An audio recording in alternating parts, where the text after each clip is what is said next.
নমস্কার বন্ধুরা, আমার নতুন ব্লগে আপনাদের সবাইকে স্বাগত জানাই। আশা করছি সবাই ভালো আছেন। সাত সকালবেলা থেকেই আজকে ব্লগ শুরু হয়ে গেল।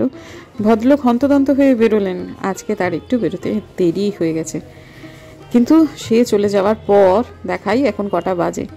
এখন বেরিয়েছেন, তাও তার দেরি হয়েছে। শুধু দেরি হয়নি, বেশ অনেকটাই দেরি হয়েছে। 5:30টায় বেরোনোর কথা ছিল, সেখানে 6:45 বেজে গেছে। শীতের সময় তো হাত পাগুলো ঠিক চলতে একটুখানি যেন সময় লেগে যায়, এই আর কি। যাই হোক, তারপর বেশ অনেকক্ষণ পর আজকের দিনের আবার আমি ক্যামেরাটা অন করলাম।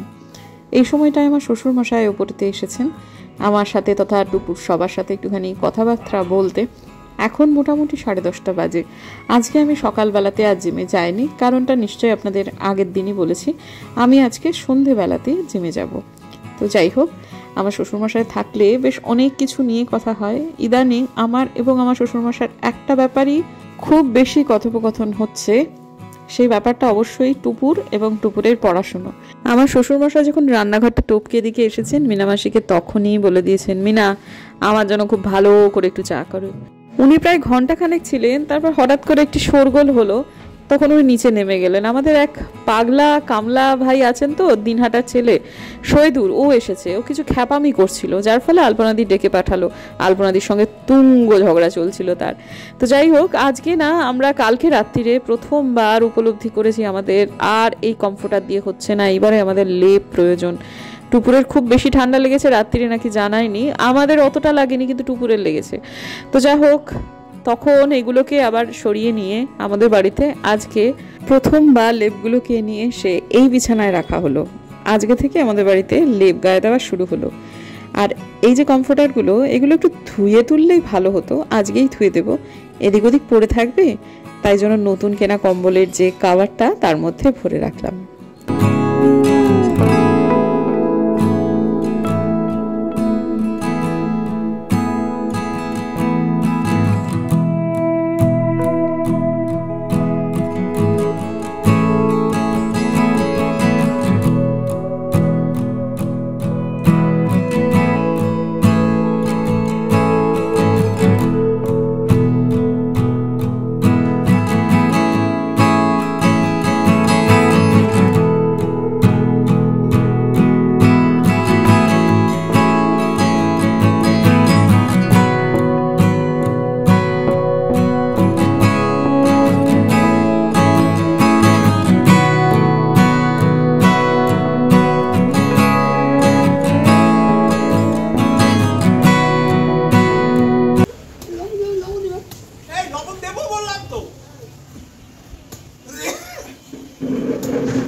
মানে কি বলবো, আলপনাদির সঙ্গে সেই ঝগড়া লাগিয়েছে।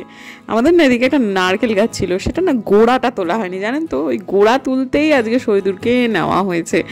তো যাই হোক, শ্বশুরমশাই যেগুলো বলছিলেন সেগুলো কিন্তু মজা করে, ওর সাথে কেউ সিরিয়াসলি কথা আমরা বলছিলাম না।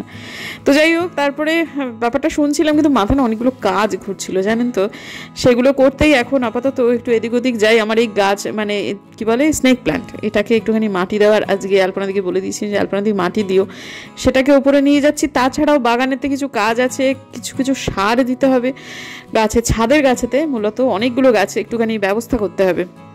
আলপনাদি অতক্ষণ সময় দিয়ে উঠতে পারবে না, কিন্তু আমি বলেছি যে আজকে আমার বারান্দা বাগানের কিছু জিনিসপত্র আমি আজকে নামিয়ে আনি, কারণ যে গাছগুলো ধরে গেছে সেই গাছগুলোকে আর ছাদে রাখার কোনো দরকার নেই। তবে কিছু কিছু জিনিসে না একটু ফাঙ্গাস ধরে যাচ্ছে, কেন জানি না, মানে গাঁদা গাছের পাতাগুলোতে রোদ্দুর মনে হচ্ছে কম হচ্ছে আর কি। আর গাঁদা গাছ খুব ভালো পারফর্ম করবে না যদি রোদ্দুর কম পড়ে। সামনে যে কটা গাঁদা গাছ রেখেছি বটে, সেগুলো না বিশেষ করে এরকম করে ওই কাটিং থেকে গাঁদা গাছগুলো তো প্রচণ্ড রোদ্দুর লাগবে।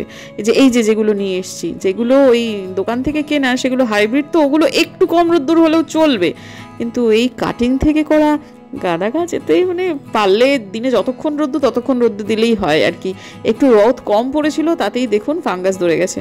তো সেগুলোরই ব্যবস্থা করতে হবে, ব্যবস্থা উপর থেকে করে নিয়ে তারপরেই কিন্তু এখন নিয়ে এলাম। তবে হাইব্রিড গাছগুলোতে যেগুলো দোকান থেকে কেনা হয় সেগুলোতে ফুল একটু তাড়াতাড়ি আসে, এগুলো একটু আসতে দেরি হয় বটে, কিন্তু আসে, ভালো থাকে আর কি ফুলগুলো। সাইজ কেমন হবে কে জানে। তো এইসবগুলো করতে করতেই দেখছি নিচে এক ফলওয়ালা হেঁকে হেঁকে যাচ্ছে। এই হচ্ছে আমাদের বাড়িতে কাজ করতো একজন দিদি, তার হাজবেন্ড চন্দনদা, তার কাছ থেকে কিছুটা ফল কেনা হলো আজকে, কারণ ফল ছাড়া এখন চলবে না, আর ফলের মধ্যে পেয়ারাটা নেই একেবারেই। তো সেইগুলো কেনা হলো, তারপর উপরে আরো অনেকগুলো কাজ করে তারপর আপনাদের সামনে বরং এসে কথা বলি। ফাইনালি আমাদের এই দুটো ওয়ার্ড্রবই একদম পরিপাটি করে গোছানো কমপ্লিট হয়ে গেছে।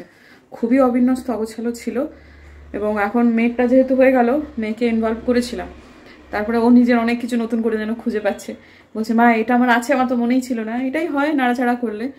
তো যাই হোক, এখন আমার যেহেতু আজকে সকালে জিম হয়নি, চান করতে একটু দেরি হলো তুলনামূলক অন্য দিনের তুলনায়, তো সেটা করে নিয়ে পুজো আচ্ছা করে নিই, তারপর দেখি সন্ধেবেলায় একবারে আপনাদের সাথে আবার দেখা হবে। আমি আজকে সন্ধেবেলায় জিমে যাবো। ওই সকালবেলায় উঠে এখন ওদের ক্লিনিং চলছে, তো তবে এখন এই সময়টায় ক্লিনিং না করেও কোনো উপায় নেই, কারণ জিমটা যেহেতু একটা ফ্ল্যাটের গ্যারেজে, সেহেতু মানে পুরো গ্যারেজের যতটা, মানে একটা ফ্ল্যাটের যতগুলো গ্যারেজ আছে সবগুলো নিয়েই আর কি জিমটা, যার ফলে কি হয় মানে চতুর্দিকটা বন্ধ। জানলা করলেই হয়তো করা যেত, কিন্তু সেটা নেই, ছোট ছোট আছে ওই ভেন্টিলেটর টাইপের, যার ফলে গরমকালে করা যেত না, মানে এসি ছাড়া গরমকালে ওর মধ্যে থাকা যাবেই না। আর কি হয়, আর পুরো জিম একবারে বন্ধও করা যাবে না, যে আমি 5-6 দিনের জন্য সম্পূর্ণ জিম বন্ধ করে দিলাম, ক্লিনিং করে দিলাম, কারণ যারা মেম্বারশিপ নিয়েছে তারা তাহলে অবজেকশন দিতে পারে যে আমাদের 5টা দিন নষ্ট হলো। তো সেই জন্যই হয়তো শীতকালে কিছু কিছু কিছু কিছু করে ভেঙে ভেঙে করছে। তো এখন ওই ট্রেডমিলটা যেহেতু আমি চড়তে পারছি না, সকালবেলা গিয়েই মনটাও খারাপ হচ্ছে, আর ধুলোর মধ্যে সকালবেলা দিন শুরু করতে আমার একদম ভালো লাগছিল না। সেই জন্য আজকে যাব হচ্ছে সন্ধ্যেবেলায়, মেয়ে টিউশনের দিকে বেরিয়ে যাবে আর আমিও যাবো হচ্ছে জিমেতে, তখনই একবারে আপনাদের সাথে দেখা হচ্ছে। মেয়ে আমার বেরোলো, তার জাস্ট মিনিট 5 আগে আমার হাজব্যান্ড ঢুকলো, যার ফলে ভেবেছিলাম যে টুপুর বেরিয়ে যাবে, তার সাথে সাথে একবারে আমিও বেরিয়ে যাব, কিন্তু সেটা আর হলো না। তো এখন এই আলপনা দি টুপুরকে এইটুকু রাস্তাও পৌঁছে দিতে যাচ্ছে, এই আমার শ্বশুরমশাইয়ের নির্দেশেই এটা হচ্ছে কোনোভাবেই। তাও আমি বলে দিয়েছি যে তুমি ফেরারটা কিন্তু একা একাই ফিরো, ফেরারটা একা একাই ফিরতে যেতে সবেতেই কিন্তু চায় জানেন তো, কিন্তু বাবা থাকলে এত বেশি উদ্বেগ করেন যে কিছুতেই সেটা দিতে চান না, যার ফলে আলপনা দি পৌঁছে দিল। এখান থেকে আলপনাদির হেঁটে এবং যেতে আসতে হয়তো বা 5 মিনিট লাগবে, কিন্তু তবুও গেল, এই আর কি। যাই হোক, ঠিক আছে, যতদূর পর্যন্ত চোখ যাচ্ছে একটু তাকিয়ে তাকিয়ে দেখছি, ভালোই লাগছে। এখনই বরকে একটু জল দিয়ে এলাম, একটু বাদে হয়তো বা চা দেবো। এসেই সাথে সাথে সে ভাত খাবে না, সে একবারে ভাত খাবে 7:30টার সময়, এবং সেটাই হবে ওর ডিনার। এখনো পর্যন্ত সেইটাই চলছে এবং তাতে বেশ উপকৃত হয়েছে।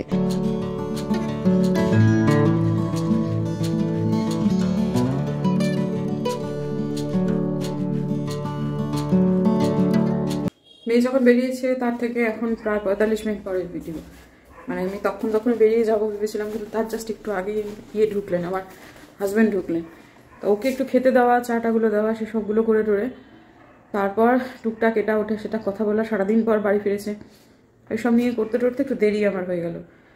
দেখি এখন মেয়ে তো 1.5 ঘন্টা পড়া, আমার আজকাল 1 ঘন্টাই হয় জিম, তার বেশি একটা হয় না।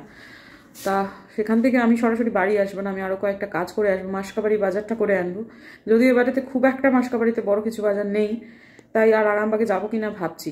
কিন্তু অনেকগুলো না ব্লাউজ, তারপর টুপুরের কয়েকটা জামা, আরও কিছু করতে দেওয়া আছে, টুপুরেরও 2-3টে ব্লাউজ করতে দেওয়া আছে, টুপুরের টুকটুক করে তো শাড়ি হয়ই। তো একবারে সেগুলো সব করিয়ে টরিয়ে নিয়ে সবগুলো নিয়ে তারপর বাড়ি ফিরবো, কাজেই আমার কোনোভাবেই 9টার আগে আর বাড়ি ফেরা হবে না। তো আপনাদেরকে বলে যাই যাতে মেয়ে আসলে পরে একটু খেতে দিয়ে দেয়, এই সময়টা খিদে পায় খুব। তো এখন বক করতে করতে চলে এলাম ঘরের একদম সমস্ত লাইট ফাইট সব জ্বালিয়ে। ঠিক আছে, কিচেনের একটা আলো জ্বলতেই পারে, কিন্তু ঘরের 2টো আলো জ্বালিয়ে রাখার কোনো মানে নেই এই মুহূর্তে। বুক ফেয়ার স্টার্ট হয়েছে শিলিগুড়িতে, তাও হয়ে গেল বোধহয় 2 দিন। তো উদ্বোধন করতে এসেছিলেন দেবারতী মুখোপাধ্যায়, ভদ্রমহিলার লেখা আমার দারুণ লাগে, দারুণ লাগে। তো ঠিক আছে, পৃথিবী গোল হলে নিশ্চয়ই একদিন একদিন দেখা হবে, মানে গোগ্রাসে পুরি যাকে বলে সেরকম। তো যাই হোক, একদিন যেতে হবে, একদিন না কয়েকদিনই যেতে হবে। কালকে হয়তো বা যাবো, অংশুমানের একটা অনুষ্ঠান আছে, অংশুমান যেতে বলেছে, সেই জন্য আমাকে বোম্বা তাকে তো বারবারই বলছে, দেখি কালকে একবার যাবো, গেলে টুকুরকে নিয়েই যাবো। হ্যাঁ, এত পড়া, টিউশন, প্রত্যেক দিন কোথাও না কোথাও পড়া, এই করেই আর হয়ে ওঠে না। যাচ্ছি আর প্রার্থনা করতে করতে যাচ্ছি, ভগবান যেন ট্রেডমিলটা আজকে করতে পারি, মানে ওটা না করলে আমার জিম করাটাকে পুরোটাই ব্যর্থ মনে হয়। কিন্তু দেখলাম যে না, কার্ডিও এক্সারসাইজ করবার জন্য জিনিসপত্র সেদিকটাতেই মূলত কাজ হচ্ছে, এবং আজকে দেখলাম কাজের মাত্রা অনেকটা বেড়েছে। কালকে মনে হচ্ছিল শুধু বোধহয় ওই ডিপ ক্লিনিং হচ্ছে, কিন্তু আজকে সে বুঝলাম যে না, ডিপ ক্লিনিং না, বেশ কিছু কাজ হচ্ছে, একটু সৌন্দর্যায়নের কাজ একটু মানে করানো হচ্ছে। সেটার জন্য কিছু মানে সানমাইকার মিস্ত্রি, মানে ওই প্লাইয়ের মিস্ত্রি, তাছাড়াও আরও কিছু কিছু রঙের মিস্ত্রিও কাজ করছে, একটু স্প্রে করছিল, যেটা গন্ধটা আমার একদমই ভালো লাগছিল না। এবং প্রত্যেককেই কিন্তু জিমের ওনার তিনি বলছিলেন একটু কিন্তু অসুবিধা হবে ম্যাডাম, বা একটু কিন্তু বাবা অসুবিধে হবে সবাইকেই। তো এইটুকু অসুবিধে কয়েকটা দিনের জন্য মেনে নেওয়াই যায়, এটা কোনো অসুবিধা নেই। বরং বলা যেতে পারে কয়েকটা দিন একটু আমরা সবাই মিলে একটু অ্যাডজাস্ট করলে এরপরে যে জিমটাতে আমরা জিম করব সেটা আরও অনেক বেশি সুন্দর হবে, এটা তো ঘটনাই। তো আমার না আজকে ভেবেছিলাম যে হয়তো বা ব্লগ করবো না, তারপর মনে হলো যে না, একটুও কোনো এক্সারসাইজের ব্লগ দেখাবো না, তা কি হয়, তাই জন্যই সামান্য একটুখানি ব্লগ করা হলো আর কি, একদম সবার শেষে।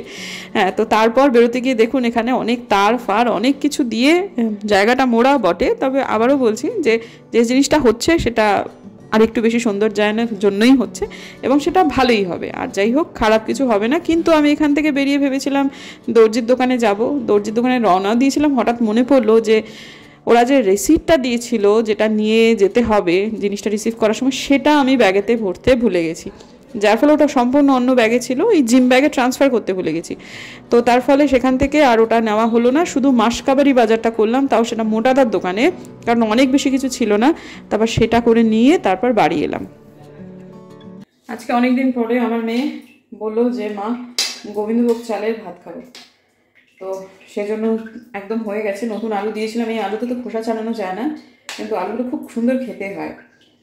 তো আমি এখন এটাকে মেখে তাকে একটু খাইয়ে দিতে হবে, এটা তার বায়না, মানে যেদিন সে ভাত খাবে তাকে, এটা তার অলিখিত নিয়ম আর কি, তাকে একটু মেখে টেকে খাইয়ে দিতে হবে। কিন্তু আর বাদ বাকি সমস্ত কাজ যেখানে হতে হতে আমার ওই বাসনপত্র গুছানো, যেটুকু বাসন বেরোলো সেটুকু মাজা, সব কিছু ভেজানো, যা যা ভেজানো সব কিছু হয়ে গেছে। এখন এটা খেয়ে খাইয়ে দিয়ে আমি শোবো। আমার না ভীষণ ঘুম পেয়েছে আজকে, আর এদিকে ওদিকে আর যেতে পারছি না। আজকে যদি ভেবেছিলাম যে মেয়ের যদি একটা আলমারির গোটা একটা র্যাক নামিয়ে দিতে পারি, তাহলে ব্যাপারটা না কালকে একদম অবধারিত, মানে গোছানো হবেই। কিন্তু মেয়ে আজকে আমাকে তখন দুপুরবেলা নামাতে দিল না, না না না না, প্লিজ প্লিজ প্লিজ এইটা করো না, কাল হবে। আর ওই দিনের বেলায় হলে আর হবে না, এখন যখন ও বাবার কাছে পড়ছে ওই সময়টায় ওর অজান্তে যদি নামিয়ে দিতে পারতাম, কালকে একটা র্যাক পুরো সুন্দর গোছানো হয়ে যেত। ও খুব চটাফট গোছাতে পারে, আমার থেকেও হাতে অনেক বেশি আর কি, গতি ওর অনেক বেশি আর কি। যাই হোক, তো কিন্তু সেটা মনে হচ্ছে না করতে পারবো, দেখি আর পারতেও পারি, যদি দেখি খুব মনে জোর নিয়ে না করতেই হবে বলে করে ফেলতে পারি তো ভালো কথা। একটু শক্তি সঞ্চয় করে নিলাম বটে, তারপর মনে হলো যে না, কমফোর্টারগুলো কাচতে যখন হবে, তিনটে যেহেতু আছে, কাল একটা কাচবো আর আজকে দুটো কেচে নিই। অ্যাকচুয়ালি কাচবো তো আমি না, কাচবে মেশিনে, একটু ভরে দেওয়া, একটুখানি সার্ফ সার্ফগুলো দিয়ে দেওয়া, ব্যাস, এরপর তো সে তার কাজ নিজে নিজেই করতে থাকবে। তো এখন তারপরে মনে হলো যে না, গাছের গোড়াগুলো আবার যেন কেমন একটুখানি ধুলো ধুলো লাগছে। আর যখন ওই ফার্টিলাইজার অ্যাপ্লাই করা হয়েছিল তখন না জল দেওয়া যেত না, তার ধরুন ঘন্টা 6-7 পর একটু জল দেওয়ার দরকার ছিল, যার ফলে একটা গাছে জল দেবো বা তিনটে গাছে জল দেবো দরকার নেই, একটু যখন মনে হচ্ছে একটু জল লাগবে তখন এই পুরো গাছটাতেই, সম্পূর্ণ বাগানেতেই জল দিয়ে দিলাম। কালকে আর জল দেওয়া যাবে না, শীতের গাছে এত জল দিলে গাছগুলো নষ্ট হয়ে যাবে। সব কাজ গুটিয়ে ফেলেছি, এমনকি আলমারির একটা বড় র্যাকও নামিয়েও ফেলেছি, কিন্তু সেগুলো আর একটুও গোছানোর আমার শক্তি নেই। এরপর ভাগ্যিস শীতকাল, তাই আর রাত্রেবেলা চান করার গল্প নেই, কিন্তু শোয়ার আগে আবার সেই মাথা ভর্তি করে তেল দিয়েছে, তো আরও বেশি ঘুম পাচ্ছে। তো এখন সমস্ত কিছু লাইট ফাইট নেভাবো, নেভিয়ে গিয়ে শোবো। তার মধ্যে মায়ের সাথে কথা হলো, মমিনাদি পড়ে গেছে আমাদের বাড়িতে, ওই নারকেল গাছের ওখানটায় খুব ব্যথা পেয়েছে, পেইন কিলার খেয়ে খেয়ে, তাও দেখুন কত, মানে কি বলবো, মায়ের প্রতি দরদ, নিজের কাজের প্রতি তার নিষ্ঠা এসেছে। এত শরীরে ব্যথা, ওরও তো বয়স হয়েছে, ও কিন্তু সিনিয়র সিটিজেন, প্রায় 65-র ওপর ওর বয়স মমিনাদির। কিন্তু এখন এই মুহূর্তে দাঁড়িয়ে সত্যি কথা মমিনাদি আছে তাই মায়ের দিনহাটায় থাকা রয়েছে। বাদ বাকি অনেকেই আছে যার জন্য মায়ের থাকাটা অনেকটা সুবিধাজনক, কিন্তু সব থেকে বেশি খুঁটি দাঁড়িয়েছে এখন সেই মমিনাদি। এসেছে, মাসিমা একা থাকবে সেই জন্য। মায়ের সাথেও কথা হলো, তো সব মিলিয়ে মিশিয়ে সময়টা কেটে গেল। এবারে আমাকে শুতেই হবে বন্ধুরা, আমি আর পারছি না, কথাও বলতে ইচ্ছা করছে না, ঘুম পেয়েছে, আর কিছুই না। ঠিক আছে বন্ধুরা, দেখা হচ্ছে কালকে একটা নতুন ব্লগে। যদি আমার ভিডিও ভালো লাগে তাহলে প্লিজ সাবস্ক্রাইব করবেন, পাশে নোটিফিকেশন বেলটাকে অন করবেন। আর আমার একদম পুরোপুরি একদম এই মুহূর্তে দাঁড়িয়ে পুরোপুরি আমি লালু প্রসাদ যাদবের মতো চুল হয়ে গেছে। এখান থেকে একটু মুক্তি চাই, এই চুলের এই যে এখন যে স্টাইলটা, এটা থেকে যদি মানে আর যদি কিছুটা বেড়ে যায়, তাহলে যদি চুলটা পেতে দিতে পারি তাহলেও ঠিক আছে, কিন্তু এই খাঁড়া হয়ে থাকা আর ভালো লাগছে না। ঠিক আছে, দেখা হচ্ছে, মানে একেবারে যখন প্লেন ছিল তখন মোটেই খারাপ লাগতো না, এখন আমার নিজেকে দেখতে বড় বিরক্ত লাগছে। আবার ওজন কমেছে আমার 2 কিলো, বেশ 3-4 দিন পরে আজকে ওজন কমেছে 2 কিলো, কিন্তু মুখটা কমছে না মনে হচ্ছে। তাতে করে আমার এক দিদি, কাজিন দিদি, সে বলছে ওরকম লালুর মতো মুখ হলে মুখটা ওরকম গলি লাগে। দেখুন তো কেমন, ভালো লাগে না।